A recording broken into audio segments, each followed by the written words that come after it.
현재 의식과 정신에 관한 여러 연구가 진행 중에 있습니다. 최근 인공지능에 대한 연구는 하루가 다르게 발전하고 있는데요. 과연 인공지능도 의식을 가질 수 있을까요?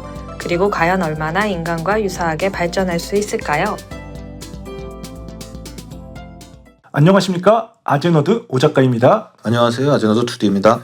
저번에 양자 이원론에 대해서 한번 얘기를 해봤었는데요. 예, 오늘은 이론론, 그 중에서도 의식을 물질, 기계적으로 보는 시각인 유물론 위주로 한번 얘기해 보도록 하겠습니다. 네.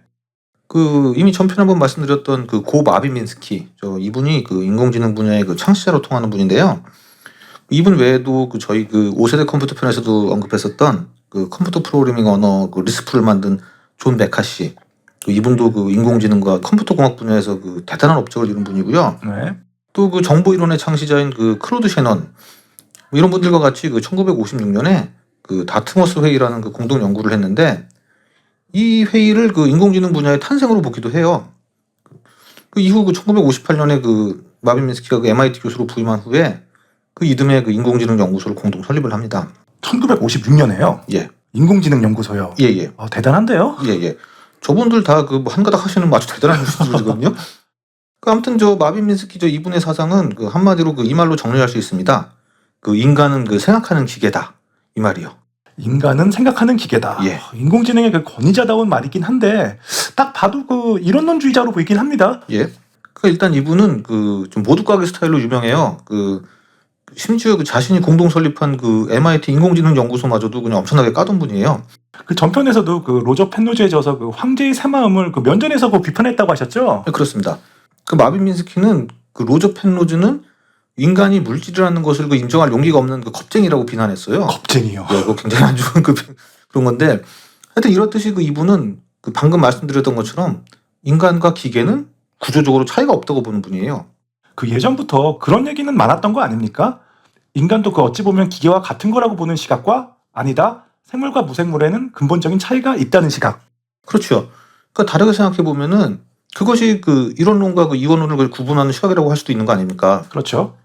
지금 저희 시청하시는 분들도 이 마빈 민스키 주장에 동의하시는 분들도 있으시겠고, 이것과는 또 반대 의견이신 분도 많을 것 같거든요. 네. 아무튼 이분은 컴퓨터는 의식을 가질 수 없다고 보는 사람들, 그런 사람들을 경멸을 했어요. 의식은 기억의 일종일 뿐이며 그것마저도 기억을 유지하기에는 굉장히 수준이 낮은 거라고 봤습니다. 그 정도입니까? 예. 존 메카시가 개발한 언어 리스프 같은 것이 인간보다 훨씬 높은 수준의 의식을 갖고 있다고 말할 정도예요. 프로그램이 인간보다 더 높은 수준의 의식을 갖고 있다고요? 예. 훨씬 인간보다 더 효율적이며 더 최적화됐다고 보는 거예요. 그렇기 때문에, 그리고 당연히 인공지능의 선구자답게 뇌는 컴퓨터로 충분히 똑같은 기능을 할 수 있게 만들 수 있다고 생각을 하는 거예요, 이 사람은. 보니까 강인공지능을 말하는 것 같은데요. 예. 하지만 아직 강인공지능은 요원한 거 아닙니까? 일단 마빈 민스키는 뇌는 엄청난 복잡성을 갖고 있다는 거예요. 하지만 대다수의 과학자들은 뇌를 그냥 단순한 수학적 공식으로 설명하려 한다는 겁니다. 마빈 민스키는 그러한 방식의 연구자를 대단히 싫어했어요. 그런 접근으로는 인간과 같은 수준의 컴퓨터 개발 안 된다고 보거든요. 원래 이론은 복잡한 것보다 단순하게 설명되지 않습니까? 오컴의 면도날이 그런 의미 아닙니까? 네, 그렇죠. 좀 같은 걸 기술하는 거면은 복잡한 것보다는 단순한 이론이 더 맞는 이론이다, 이런 그렇죠. 이론인데, 그렇지만 인간의 뇌 자체가 근본적으로 여러 구조의 층으로 이루어져 있어서 이것은 그냥 수학적 문제가 아닌 우리의 실세계의 문제라는 거예요. 예? 그게 무슨 뜻이죠? 인간의 뇌가 무엇인가를 해결하는 데에는 수많은 다양한 방법이 있다는 거예요. 그러한 것을 하나의 원칙으로는 정의할 수 없다는 겁니다. 예를 들어 집에 있는 TV가 갑자기 안 켜진다고 생각을 해봅시다. 그럼 보통 전원 코드가 문제 있는지 아니면 리모컨에 건전지가 다 떨어져 있는지 이런 거를 확인해 보다가, 그래도 이것저것 다 해봐도 안 들어온다 싶으면은 AS 센터에 전화하게 되지 않겠습니까? 그렇죠. 자신이 못 고치는 수준이라면 전문가 불러야죠. 그렇죠. 그러면은 여기서 TV의 1차적인 문제는 물리적인 문제인 거예요. 물리적인 문제. 본인이 수리해보려 하는 것도 그런 건데, 하지만 AS 센터에 사람을 부른다는 것은 비용 등이 발생하는 문제, 즉 사회적인 문제가 된다는 겁니다. 완전히 다른 분류의 얘기가 되는 거죠. 이 뇌도 이렇게 여러 가지 사고 구조를 갖고 있는데 이거를 다양성, 멀티플러시티라고 명명을 했습니다. 즉 뇌는 어떤 문제를 해결하는 여러 가지 개별적인 방법들이 있고, 그거 하나하나는 이렇게 뭐 사고력이 필요한 게 아니에요. 그냥 단순한 기계적인 역할인 거예요.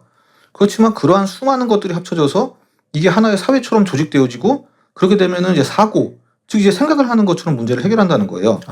그 앞에 TV 예를 보면은 전원 코드를 확인한다, 뭐 리모컨을 확인한다, 전문 기사를 부른다 등의 이런 단편적인 기능들이 모여서 그 TV가 안 켜지는 문제라는 실세계 문제를 해결한다는 거죠. 그렇기 때문에 이러한 것들은 단순한 수학적 공식으로 정의할 수 없다는 거예요. 그래서 이제 마빈 미nsky는 그 의식의 본질은 그 이러한 다양성이며 그 물질과 의식을 가르는 이제 이분법은 이제 없다고 보는 거예요. 그 이원은 없다고 보는 거죠. 왜냐하면 이 다양성은 그 뇌의 뉴런들에서 나오는 것이고 이것은 아까도 얘기했듯이 근본적으로도 이제 컴퓨터로도 가능한 것으로 보거든요. 그러니까 이것들은 결국 뭡니까? 물질 아닙니까? 다 물질이죠. 예. 즉 마빈 미nsky 이분은 유물론, 이론론주의자인 거죠. 일단 그 이분 생각은 알겠는데 하지만 그 앞서 말했듯이 아직도 인간과 같은 기계는 등장하지 않았잖아요. 어떻게 그런 것이 가능하다고 생각하는 겁니까? 그러니까 저기 마빈 미nsky 이분은 아주 작은 그 10의 마이너스 10승모미터 정도 되는 그 뇌 스캐너를 만들어낼 수 있으면은 그것이 인간의 그 뇌로 들어가서 그 모든 뉴런들을 다 돌아다니면서 그 이 사람이 이제 뭐 파란색을 보고 인지할 때는 뇌에서 어떤 변화가 일어나는지, 빨간색을 볼 때는 어떤지 이런 거를 다 알아낼 수 있게 되고 그렇게 되면은 그것과 똑같은 기능을 하는 컴퓨터를 만들어낼 수 있다는 거예요. 이거 어디서 많이 들어본 얘기 같은데. 그 레이 커즈와일의 그 기술적 특이점에서 그 나노 로봇을 뭐 인간의 뇌에 주입시켜서 뇌를 분석한다 뭐 이런 것과 같은 거 아닌가요? 그렇죠. 그 레이 커즈와일이 저 이비 마빈 미nsky 제자예요. 제자요? 예. 진짜예요? 예. 그러니까 이 레이 커즈와일이 이 고등학생일 때부터 그 친분이 있었다고 합니다. 이 레이 커즈와일이 저기 그 마빈 미nsky를 존경해가지고 뭐 편지 보내고 그래가지고 마빈 미nsky가 초대했다고 그래요. 그 후 이제 그 커즈와일이 그 MIT에 들어가면서 이제 마빈 미nsky 지도를 받게 됐죠. 어떻게 보면 그 레이 커즈와일 뭐 즉 특이점에도 그 영향을 준 분이라고 할 수 있겠네요. 그렇습니다. 그러니까 커즈와일이 그 자신 본인의 멘토라고 저 언급한 적도 있거든요. 그 아무튼 저 이분이 그 얼마나 그 유물론적 입장인지를 나타내는 일화가 하나 있어요. 그 이제 한 과학 저널리스트가 이제 마빈 미nsky와 인터뷰를 했는데 그 인터뷰 중에서 이렇게 물었다고 합니다. 그 과연 인류는 이 과학의 이제 궁극의 이론, 끝판왕 이론을 이제 얻을 수 있겠냐고 물었더니 마빈 미nsky는 인간은 언젠가 한계에 부딪히겠지만 인간은 인간보다 더 뛰어난 컴퓨터를 만들어낼 거고 그 컴퓨터들이 더 발전해서 계속 그걸 연구할 거라는 겁니다. 인공지능이 초지능을 만들어낸다. 뭐 특이점과 같은 내용 아닌가요? 그렇죠.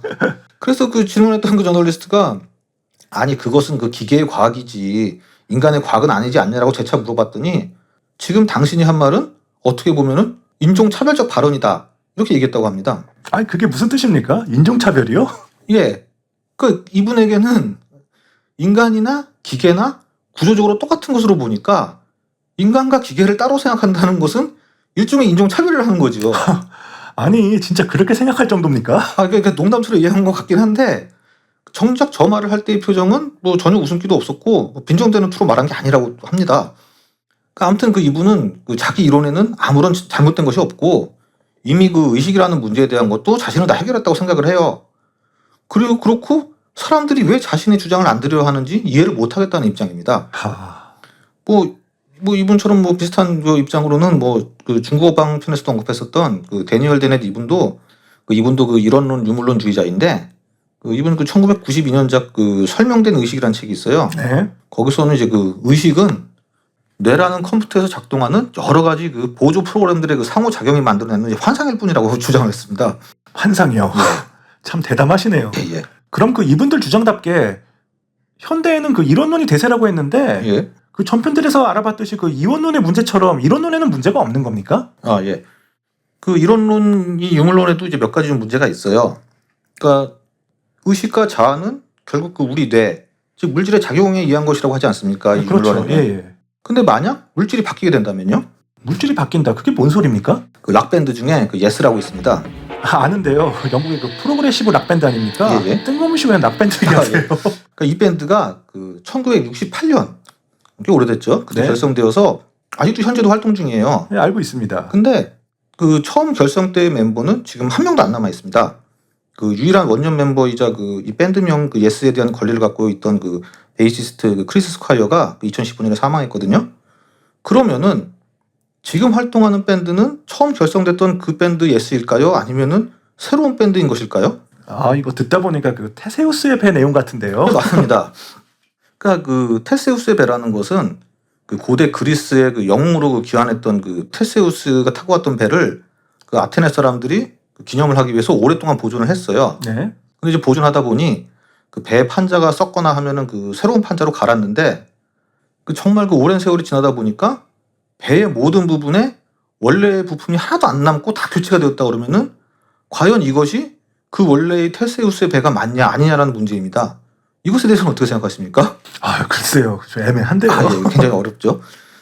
이런 무형의 것 말고도 그 유형의 예를 들면은 그 불타서 그 다시 지은 국보 1호 그 숭례문도 이 문제에 봉착을 합니다. 아, 그렇겠네요. 예, 방화로 인해 뭐 거의 전소되어서 다시 지었는데 그럼 이것이 과연 그 원래 숭례문이 맞는가 아닌가 하는 거죠. 어떠한 존재, 그 객체에 대한 본질을 무엇으로 보느냐에 따라 달리겠네요. 그렇죠. 이거에 인간에게도 해당이 돼요. 예를 들어서 지금 오 작가님은 처음 태어났을 때부터 지금까지 오 작가님 동일한 오 작가님 아닙니까? 아, 탕근이죠. 그렇죠. 그렇지만 이 사람의 신체를 구성하는 세포는 그 한 6개월 정도만 지나면은 또 거의 다 새로 바뀐다고 해요.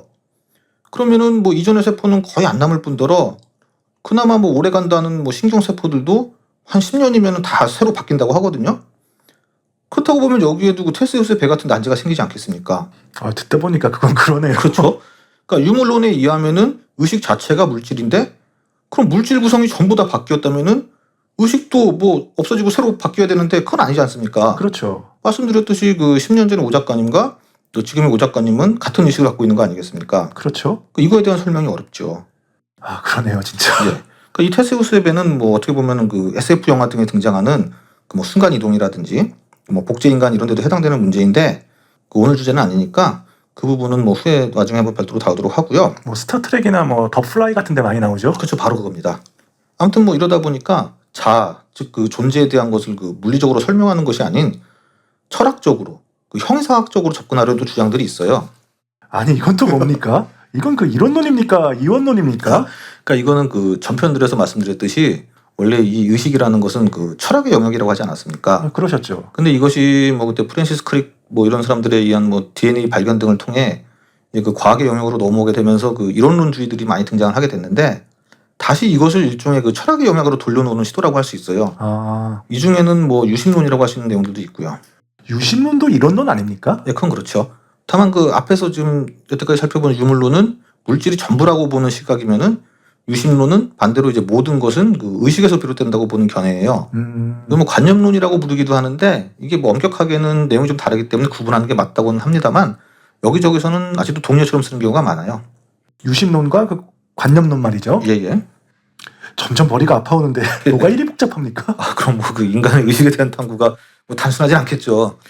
아무튼 이 주장은 그 의식은 그 각자의 주관적이고 1인칭적인 거잖아요. 내 시각에서 내가 보고 내가 경험하는 거니까. 첫 편에서 말씀하셨죠. 예.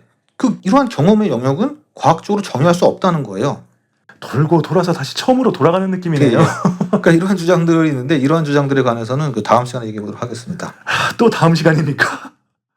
분량 조절에 실패하시는 것 같은데 아닙니까? 아닙니다. 저기 다음 편에 끝낼 수 있도록 노력해 보도록 하겠습니다. 네, 알겠습니다. 다음 편도 기대해 주시고요. 오늘은 여기까지입니다. 재밌으셨다면 구독과 좋아요 부탁드리겠습니다. 저희는 아제너드였습니다. 시청해 주셔서 감사합니다. 감사합니다. 자, 영상 유익하게 감상하셨는지요? 다음 시간에 더 재미있고 유익한 영상으로 찾아뵐 것을 약속드리며 좋아요와 구독 부탁드리겠습니다. 지금까지 아제너드였습니다. 편안한 일상 되세요.